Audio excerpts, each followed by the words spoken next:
Well, the Trump administration may not be present at the COP30 climate summit in Brazil, but could still influence the event's outcomes. Now, in his opening remarks, the host, Brazil's president, warned of, quote, extremist forces.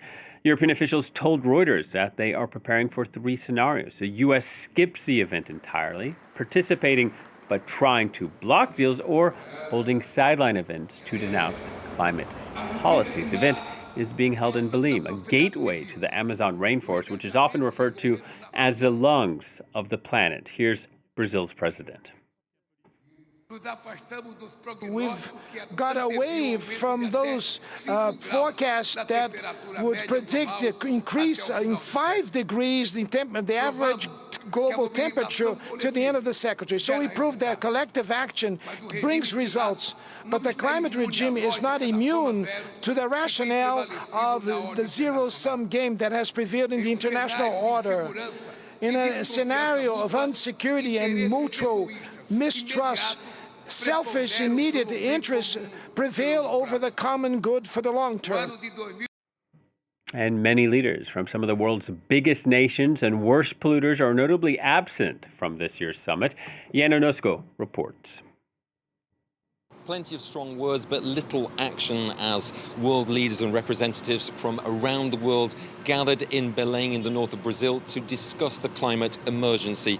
UN Secretary General Antonio Guterres talked of a moral failure because world leaders have failed to limit global warming to 1.5 degrees Celsius. That limit was set 10 years ago with the Paris Agreement, but it was broken last year.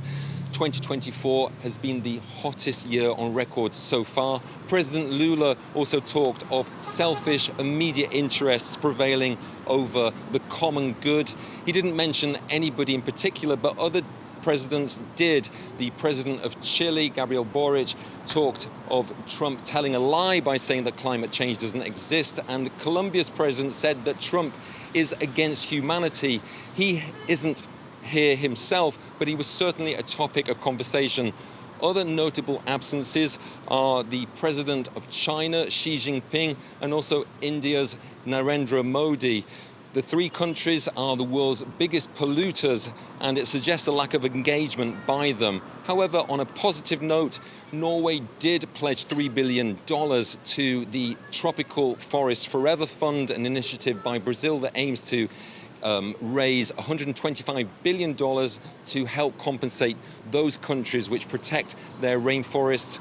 Other countries also pledged smaller amounts: France, Colombia, Portugal and the Netherlands. But Britain, one of the architects of this fund, refused to commit any money. In fact, Keir Starmer talked of a lack of interest or a diminished interest in the climate movement. And in fact, with so many powerful natures lacking the political will to really engage with the climate crisis and efforts to tackle it, it's difficult to see what progress, what practical steps can be made here at this summit.